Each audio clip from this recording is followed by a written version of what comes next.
1970년대 우리나라에 식용 목적으로 들여온 생물이 있는데 바로 황소개구리라는 생물입니다. 일반 개구리보다 훨씬 크고 무거운데 황소 같은 소리를 낸다고 해서 황소개구리라는 이름이 붙었습니다. 처음 우리나라에 식용을 목적으로 들여와서 가게마다 판매를 하기 시작했다고 합니다.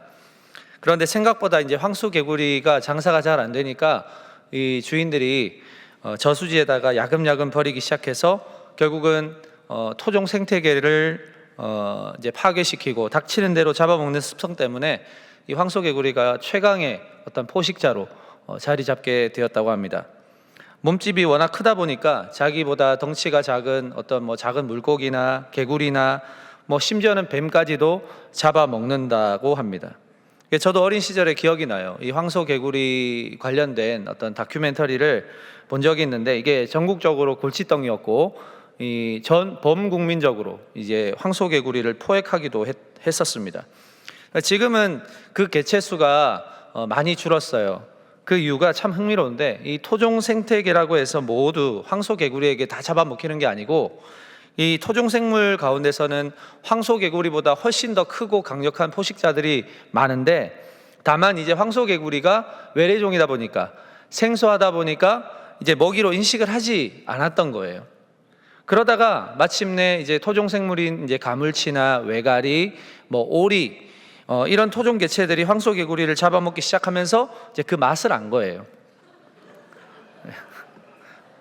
맛있었겠죠, 그렇죠? 단백질이 풍성하니까. 그래서 황소개구리가 더 이상 번식을 하지 못하게 돼서 지금은 어느 정도의 개체수를 유지를 하고 있다고 합니다.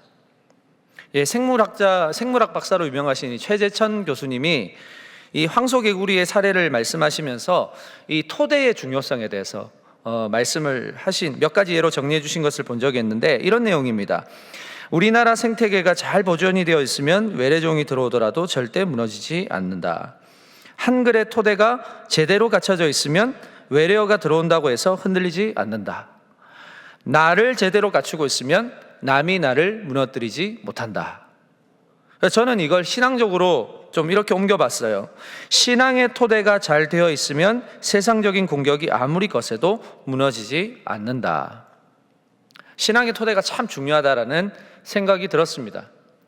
보통 여러분 토대라고 하면 영어로 베이스지 않습니까? 기본, 기초, 기반 이런 뜻인데 우리가 살아가면서 너무나도 쉽게 생각하지만 사실 가장 어려운 게 바로 이 토대를 형성하는 겁니다. 토대를 형성하는 데는 수많은 시간이 요구됩니다. 그리고 아울러 이 토대를 형성하고자 하는 의지도 많이 동반이 됩니다. 그게 하나가 될 때 비로소 만들어지는 것이죠. 그리고 이것이 내 삶의 매우 중요한 부분으로 자리 잡으면 어떤 상황에서도 무너지지 않는 힘이 되는 거예요. 여러분, 저는 요즘에 평화라는 이 단어에 대해서 많이 생각하고 있습니다. 어떤 곳이든지 평화는 참 중요합니다. 저는 특별히 우리 동안 청년 공동체가 평화롭기를 바랍니다. 그리고 이 동안 청년 공동체에 속한 여러분 개개인 한 분 한 분의 삶이 평화롭기를 바랍니다. 그리고 기도합니다. 이 평화라는 단어가 히브리어 원어로 샬롬이라고 하고 헬라어 원어로 에이레네라고 하는데 우리가 알고 있는 이 샬롬은 대개 평화라는 단어를 자주 사용하지만 이 밖에도 다양한 뜻이 내포가 되어 있어요. 뭐냐면 완전하다, 하나 되다, 조화되다, 번영, 건강함, 충만한 이런 뜻이 있어요.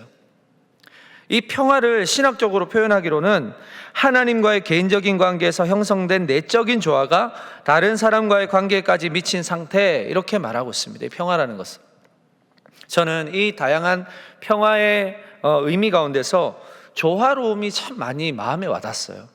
근데 생각해 보니까 이 의미가 맞는 것 같아요. 왜냐하면 우리가 보편적으로 인식하고 있는 이 평화는 결국 조화로움이 갖춰질 때 경험하게 되는 것이기 때문입니다. 이 조화로움은 결국 신앙의 토대로 결정이 됩니다. 토대가 제대로 되어 있지 않으면 결코 조화를 이룰 수가 없습니다. 여러분, 그리스도인의 평화는 어떤 상황 속에서도 이 조화로움이라는 토대 가운데 누릴 수 있는 거라고 할 수가 있습니다. 이러한 맥락으로 오늘 누가복음 6장 말미에 예수님의 비유가 들어있는 본문을 우리가 읽었습니다. 누가복음 6장은 단락마다 이 다른 비유와 이야기로 구성이 되어 있는데 우리가 읽은 이 예수님의 비유는 어쩌면 6장의 핵심이자 이 6장을 전체적으로 요약하는 중요한 내용이라고 할 수가 있습니다.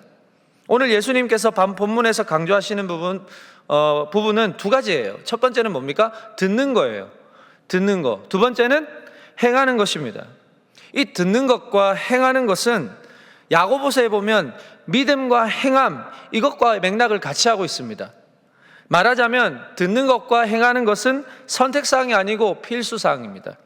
필수적인 사항이기 때문에 신구약을 관통하는 주제로 계속해서 이야기를 하고 있거든요. 오늘 본문에서 예수님께서 이 비유의 말씀을 하신 대상은 많은 제자들이었습니다. 이들 모두에게 말씀하신 비유였어요. 왜 이 말씀을 하시냐?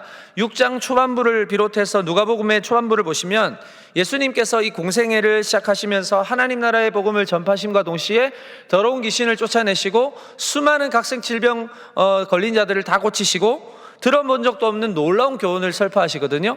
그것에 수많은 무리들이 예수님을 따르는 상황이었습니다. 그러나 예수님은 이런 명목상 제자들을 향해 하시는 말씀이 바로 오늘 본문인데요. 자, 46절을 한번 같이 읽어보겠습니다. 46절 시작. 너희는 나를 불러 주여 주여 하면서도 어찌하여 내가 말하는 것을 행하지 아니하느냐. 자, 많은 사람들이 주여 주여 하면서도 정작 예수님의 말씀에 대한 이 행함이 부재인 사람들이 많다는 사실이 지금 안타까워하고 있는 상황입니다. 예수님을 따른다는 건 결국 내 귀에 들린 이 하나님의 말씀을 삶에서 행함과 같이 가는 것을 말합니다. 말씀을 듣고 주님이라 부르는 건 사실은 누구나 할 수 있는 일이지만 행함과 같이 가는 것은 아무나 할 수 없는 일이거든요. 누구든지 나를 따르려거든 자기를 부인하고 자기 십자가를 지고 나를 따를 것이니라 라고 말씀하셨습니다. 자, 우리 어깨에 예수님의 십자가를 지는 어떤 행함이 없다면 우리는 날마다 주님의 이름을 매일같이 불러도 소용이 없는 거예요. 그래서 하나님은 우리의 삶에 항상 이 말씀과 행함을 증명하도록 뭘 주실까요? 시험을 주신다는 이야기예요. 자, 오늘 예수님의 비유를 통해 발견할 수 있는데요. 자, 어떤 사람이 집을 짓습니다. 기본적으로 집은 어떻게 지어야 됩니까? 튼튼하게 지어야 됩니다. 그렇죠? 왜냐하면 외부적인 변화에도 대응을 하면서 집 안에 있는 사람을 보호해야 되기 때문입니다. 오늘 예수님께서는 잘 지은 집을 어떻게 설명을 하시냐면 48절이에요. 자, 다 같이 초반부만 한번 읽어보겠습니다. 시작.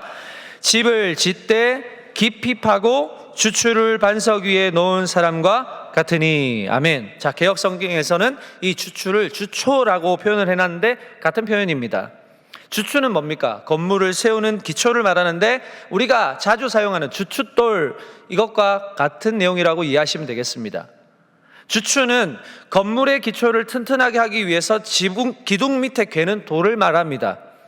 자, 그런데 여기에서 주추 못지않게 중요한 게 하나 있어요. 그게 뭡니까? 땅을 깊이 파는 일이에요. 땅을 깊이 파는 일.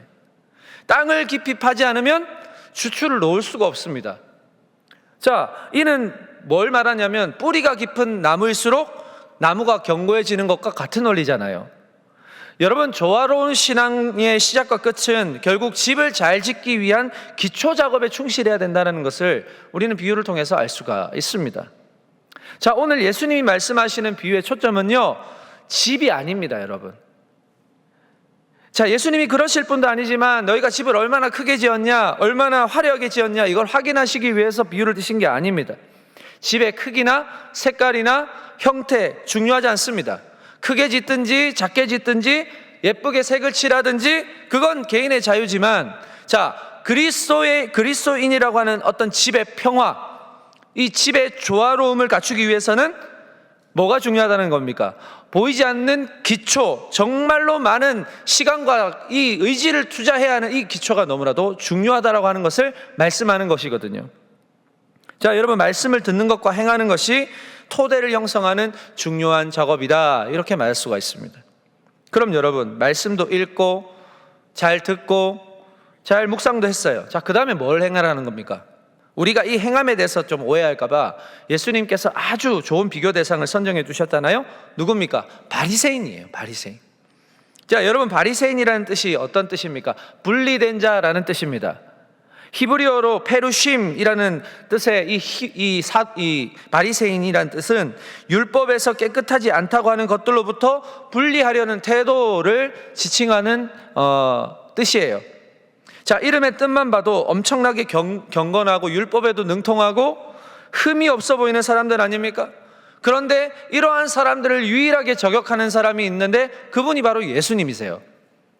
자, 이 바리새인과 같은 종교 지도자들의 문제가 무엇이었습니까? 마태복음 23장 23절에서 이렇게 말하는데 세 번역으로 한번 같이 읽어보겠습니다. 시작. 율법학자들과 바리새파 사람들아, 위선자들아, 너희에게 화가 있다. 너희는 박하와 회양과 근처의 11조는 드리면서 정의와 자비와 신의와 같은 율법의 더 중요한 요소들은 버렸다. 그런 것들도 반드시 했어야 하지만 이것들도 소홀히 하지 말았어야 했다. 아멘. 자, 물론 바리새인들이 율법을 잘 지키는 것은 칭찬받아 마땅한 일이지만 이 예수님이 보시기에는 바리새인들이 이 율법 준수에 대한 이 불균형 그리고 부조화가 너무 심각했기 때문에 이들을 책망하시는 것이거든요. 자, 율법은요, 외적이고 의식적인 규례를 준수하는 것보다 더 중요한 게 있습니다. 뭡니까? 내적인 의를 행하는 게 더 중요하다는 거예요. 이게 실종이 됐다는 거예요. 이게 실종된 채 외적인 규례를 지키는데 너무 집착하고 있었기 때문에 실질적으로 더 중요한 정의, 자비, 신의 이런 요소들을 다 버렸다, 이렇게 예수님은 판단하시는 겁니다. 자, 이들이 열심을 다했던 외적인 규례가 뭐예요? 우리도 다 하는 거예요. 아이러니하게도 11조 잘하는 것이에요. 그리고 기도 잘하는 거, 그리고 말씀 매일 읽는 거. 자, 여러분, 이게 왜 외적인 규례일까요? 이것 자체가 외적인 규례라는 것을 말하는 게 아닙니다. 이러한 요소들이 자신들의 신앙의 우월함을 나타내는 도구로, 신앙의 적정 기준을 결정하는 도구로 작용되면서 이게 외적인 규례로 전락을 하게 되는 거예요. 자, 우리가 만약에 11조를 잘하는 것으로, 기도를 많이 하는 것으로, 예배를 매번 빠지지 않는 것으로, 말씀을 매일 읽고 묵상을 잘하는 것으로 내 신앙에 만족하면 우리는 외적인 규례만 지키는 사람들입니다. 이것뿐 아니에요. 예배를 잘 안 나오는 사람을 향해서 내 마음에 불편해요. 내 마음이 못마땅해요. 헌금을 잘 내지 않는 사람이 않는다고 해서 그 사람을 향해서 못마땅해하고, 기도 생활을 잘 하지 않는다고 해서 그 사람의 신앙을 폄훼하고자 하는 마음이 있다면 그건 내가 지금 외적인 규례에 빠진 바리새인적인 태도를 가지고 있는 사람이라고 할 수가 있습니다. 자, 이것보다 더 중요한 정신이 율법에 있잖아요. 뭡니까? 정의를 지키는 거예요. 자비를 베푸는 거예요. 그리고 믿음이에요. 앞서 말씀드린 외적인 것들이 중요하지 않다는 게 아니라 이것도 중요하지만 뭐예요? 율법을 왜 지키는지에 대한 이 정신을 버리지 않는 조화로움을 추구해야 된다는 것을 이야기하는 겁니다. 자, 이러한 조화로움을 가지고 있는 사람이라면 어떻게 행동하겠습니까? 애초에 남과는 비교하지 않습니다. 내 기준에서 못마땅해 보인다고 해서 폄하하는 것이 아니라 오히려 불쌍히 여기고 긍휼히 여기는 마음으로 그 사람을 중보해야 합니다. 남의 티를 지적하기보다 내 눈에 있는 들보를 먼저 확인할 수 있어야 합니다. 하나님께서 긍휼을 베푸셔서 다시 회복되어 신앙을 건강하게 잘할 수 있도록 날마다 격려해야 합니다. 자, 왜 이렇게까지 해야 됩니까? 이게 하나님의 뜻이기 때문이에요. 여러분, 결국 말씀을 듣고 읽고 묵상하는 거 왜 합니까? 하나님의 뜻을 어떻게 하면 더 잘 실행할 수 있을까? 이거 하기 위해서예요. 이게 아니고 남을 판단하고 내 생각만 주장하고 내 논리만 앞세우다 보면 하나님의 뜻은 온데간데 없어지고 내 세상을 내 중심으로 살아가게 될 수밖에 없는 것입니다. 자, 여러분, 우리의 심령에 말씀과 행함의 부조화가 생기잖아요. 그러면 이런 바리새인과 같은 문제가 생기는 것입니다. 마태복음 23장 25절에 보니까 화 있을진저 외식하는 서기관들과 바리새인들이여 잔과 대접의 겉은 깨끗이 하되 그 안에는 탐욕과 방탕으로 가득하게 하는도다. 지금 바리새인들의 이 영적 상태에 대해서 이야기하는 거잖아요. 겉보기에는 잔과 대접의 겉은 아주 반질반질하고 번쩍번쩍한데 그 안에는 더러운 것으로 가득한 상태, 그것을 방치하고 겉모습에만 치중하는 상태, 바리새인의 상태라는 것입니다. 이걸 두 글자로 외식이다 이야기하고 하잖아요. 무슨 뜻이에요? 마음의 상태가 바깥으로 보여지는 것만큼 진실하지 않다는 거예요. 항상 마음의 중심을 보시는 하나님이시라면 완전히 하나님의 기준에서는 이 바리새인들은 탈락이에요. 이런 상태로 스스로 거룩한 척, 구별된 척하고 산들 무슨 소용이 있습니까? 사랑하는 여러분, 우리가 말씀을 깊이 묵상할 때 나타나는 건강한 현상이 무엇인지 아세요? 하나님의 뜻대로 살고 싶어져요. 하나님의 뜻대로 행동하고 싶어져요. 자, 다시 말씀드리면 하나님의 뜻대로 살려고 하는 사람이 말씀을 잘 듣고 잘 읽고 잘 보는 사람이라는 겁니다. 그럼 우리가 행해야 하는 하나님의 뜻이 무엇입니까? 하나님의 관점과 예수님의 관점은 똑같아요. 마가복음 12장 30절에서 31절 다 같이 읽어보겠습니다. 시작. 내 마음을 다하고 목숨을 다하고 뜻을 다하고 힘을 다하여 주 너의 하나님을 사랑하라 하신 것이요 둘째는 이것이니 내 이웃을 내 자신과 같이 사랑하라 하신 것이라. 이보다 더 큰 계명이 없느니라. 아멘.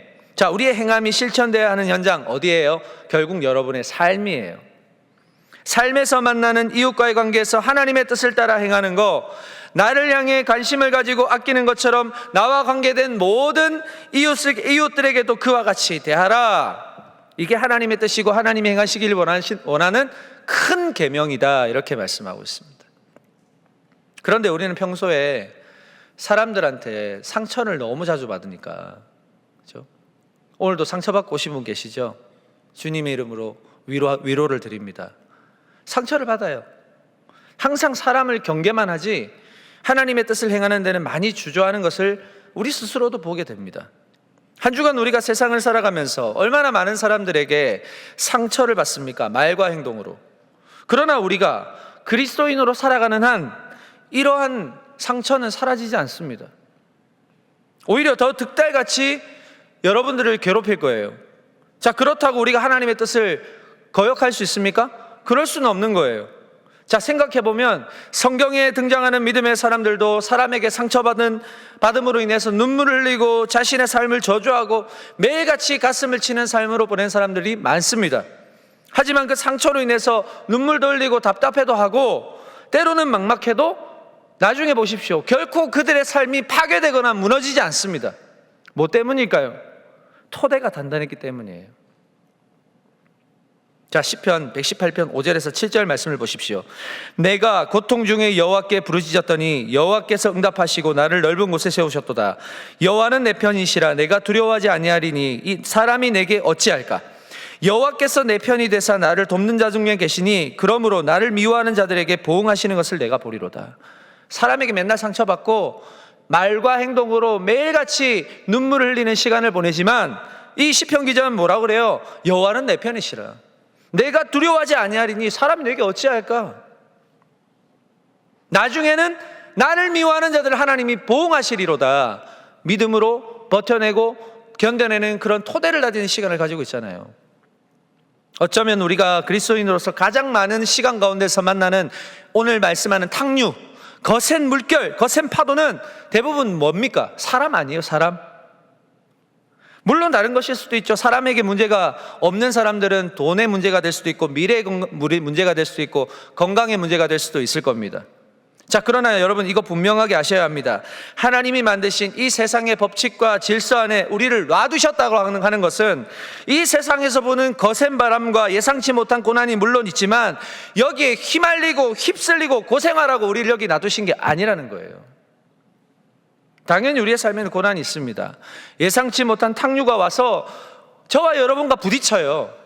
그런데 우리는 탕류를 만났을 때 이런 반응을 많이 합니다. 왜 나에게 이 탕류가 왔을까?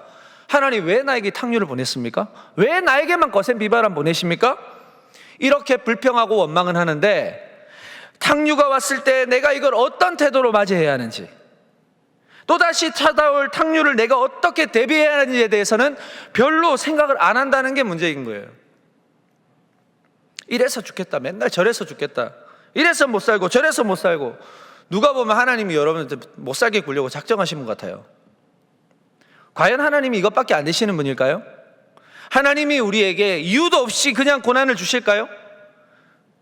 고난이 오는 거 그 이유를 알게 하시려고 우리에게 뭘 주셨습니까? 말씀을 주신 것이고, 좀 힘들어도 그 말씀대로 살아보면 비결을 알 텐데 더 중요한 것보다 덜 중요한 것에 자꾸 비중을 두니까 고난이 와도 그 이유를 모르는 거 아닙니까? 우리 지금 그렇게 살고 있는 것 아닙니까?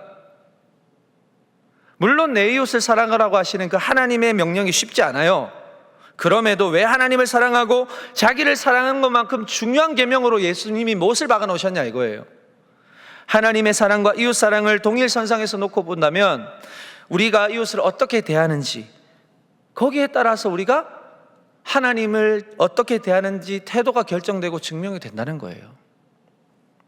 내 이웃에 대해서 무례하게 교만하게 대하고 매일 갈등하고 화를 억누르지 못하고 저주한다면 그 태도가 누구한테로까지 가는 거예요? 하나님에게까지 간다는 겁니다. 나는 아니라고 해도 여러분, 나중에 하나님이 그렇게 판단하신다면 우리가 할 말이 있습니까? 그러니 여러분, 순간의 상황과 현상에 내 기준만을 가지고 남을 정죄하거나 입에 담을 수 없는 말을 하거나 마음과 생각으로 남을 판단하는 거, 이거 철저하게 경계하셔야 합니다. 그래서 되도록 남 얘기는 안 하는 게 좋습니다. 여러분, 모였을 때, 335 모였을 때 제일 재밌는 얘기가 뭐예요? 남 얘기예요. 뭐에 모르는 척 하세요? 저만 하는 것처럼. 그렇잖아요. 여러분, 우리의 입술에서 뭐가 나올지 모릅니다. 내 입에서 나온 상대방을 향한 판단이 그 사람의 이미지가 되고 그 사람에게 프레임을 씌우고 나도 모르게 그 사람을 선입견으로 대하는 거예요. 그게 저와 여러분이 가지고 있는 연약함입니다. 말씀이 나를 교훈하시고 그 말씀이 나의 삶을 바꾼다는 사실을 믿으신다면 우리는 그 교훈에 따라 살아가기로 힘쓰면 됩니다. 말씀이 하라는 것과 말씀이 하지 말라는 그 기준만 따라 살기만 해도 그 기준이 나를 온전하게 여러분의 삶을 인도하실 것을 믿습니다.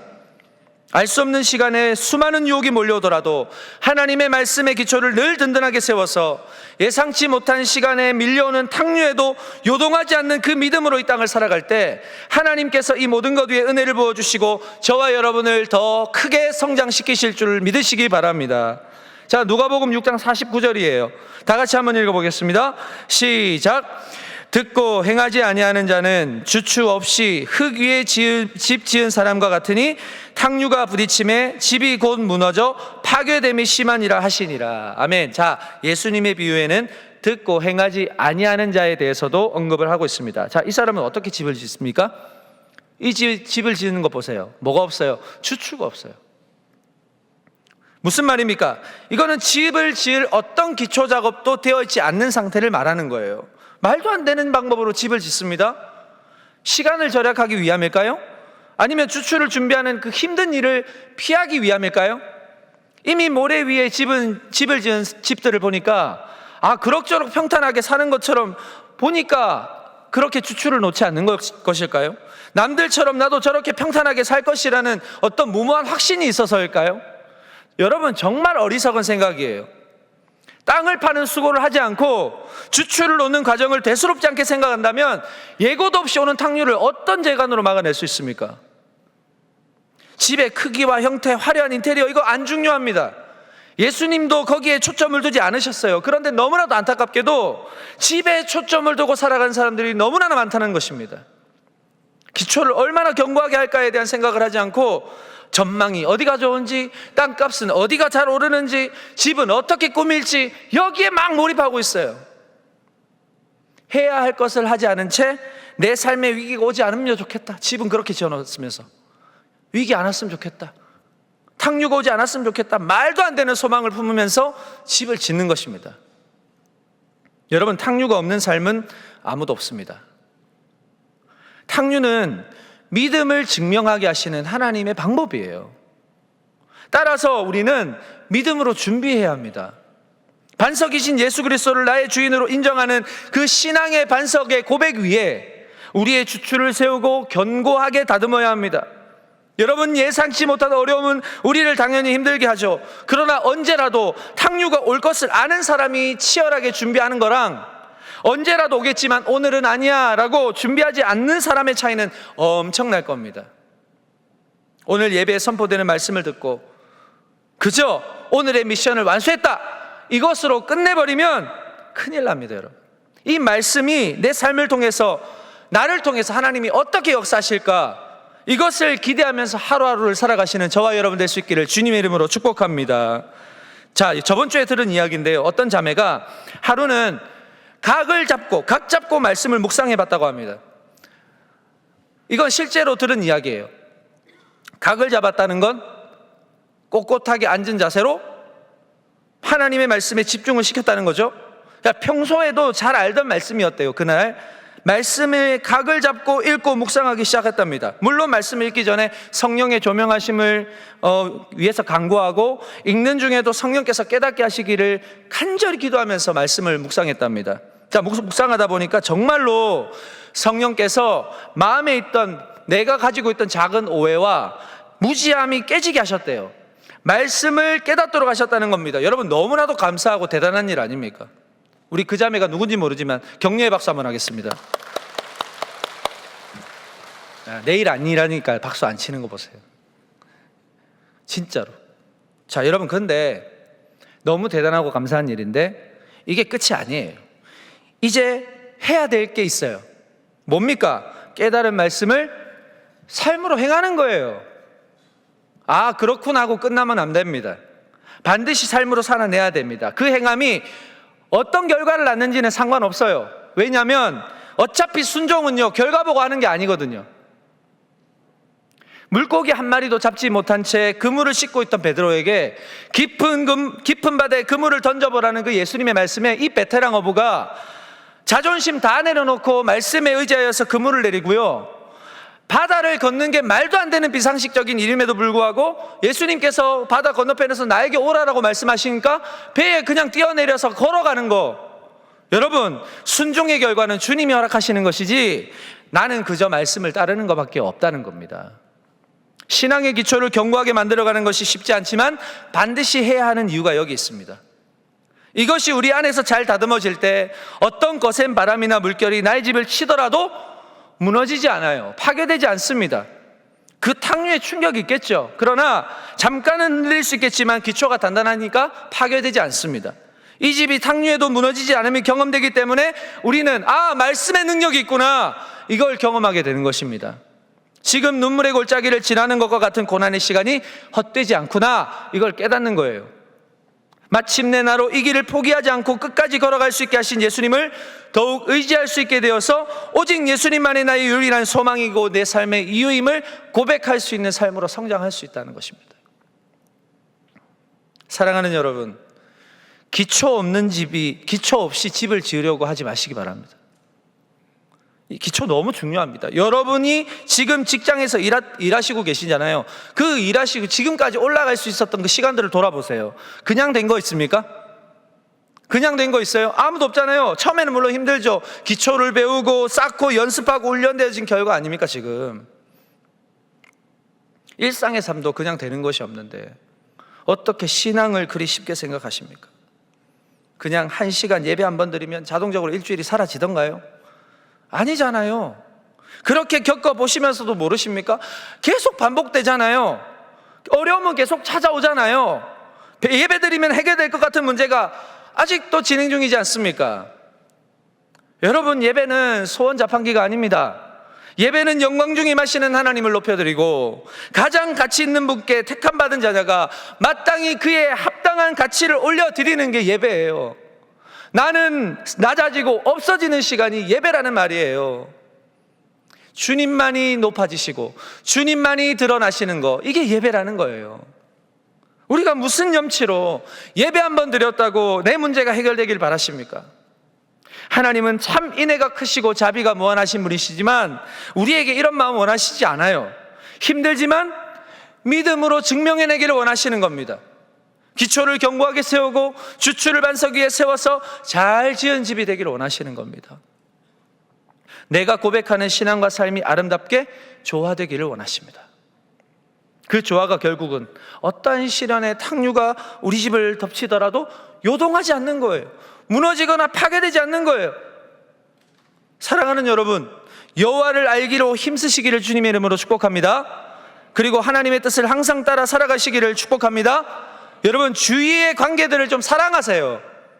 사랑하시기 바랍니다. 사실 사랑하려고 애쓰다 보면은 상처도 받고 때로는 억울한 상황도 겪습니다. 우리 청년들도 그런 상황들 많이 겪는 걸 내가 봐요. 그런데요, 이거 안 했으면 좋겠어요. 상처받았다고 잠적하고 예배 안 나오고 걱정하는 지체들 카톡 문자 다 씹고 전화 안 받고 그러다 잊혀질만 하면 슬금슬금 나타나고, 그런 거 좀 안 했으면 좋겠어요. 그렇다고 뭐 해결이 됩니까, 여러분? 차라리 솔직하게 나누고, 하나님이 나에게 왜 이런 상황을 주셨을까? 나는 이 상황을 어떻게 받아들이고 어떤 태도를 가져야 할까? 함께 고민하고 함께 기도하면 해결이 될 텐데. 그 마음 알아요. 그러나 이제 선택하세요. 이제 잠적하지 마세요. 여러분 찾아다니기도 시간이 많이 없어요. 우리 지체들이 바빠요, 일하기에. 잠적하지 마세요. 그 어디 간다고 얘기는 하고 가세요. 갈 거면. 얘기도 안 하고 전화도 안 받고 카톡도 안 들으면 뭐 어떻게 하는 말입니까, 여러분? 여러분, 말씀으로 신앙의 기초를 깊이 파내려 가다 보면 분명히 말씀이 깨닫게 하시는 순간이 분명히 옵니다. 나에게 왜 이런 탁류를 허락하셨는지 그때 알게 되는 거예요. 집이 잘 지어졌는지는 뭘로 증명될까요? 탁류가 와야 돼요. 그냥 보고 어떻게 합니까? 시험과 고난이 오지 않기를 구하지 마십시오. 그것은 하나님과의 관계를 멀어지게 만드는 일밖에 안 됩니다. 사랑하는 여러분, 평화는 아무 일도 일어나지 않는 게 아닙니다. 그게 평화가 아닙니다.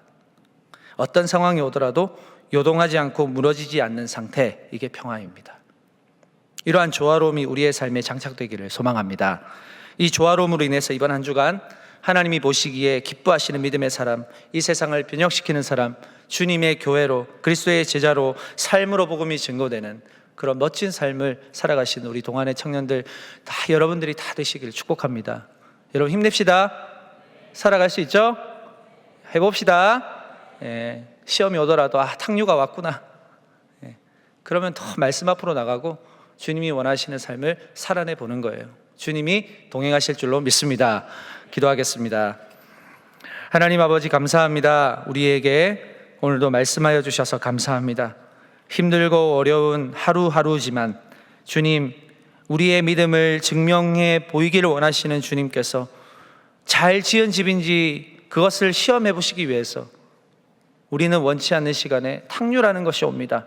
그러나 주님, 이 탁류는 하나님께서 보내시는 것입니다. 이 탁류에 요동하고 또 무너지고 파괴되는 우리가 아니라 우리가 탁류가 왔다면 더욱더 말씀 앞으로 나아가고 더욱더 주님 앞에 무릎 꿇고 주님이 나의 삶의 이유 되시고 주인 되심을 믿음으로 인정하면서 우리의 삶의 기초가 점점점 다져져서 어떤 탁류가 오더라도 어떤 거센 비바람이 몰려오더라도 무너지지 않고 파괴되지 않고 오히려 그 안에서 평강을 찾고 주님과의 조화로움을 경험할 수 있는 복된 삶 되게 하여 주시옵소서. 예수님의 이름으로 기도합니다. 아멘.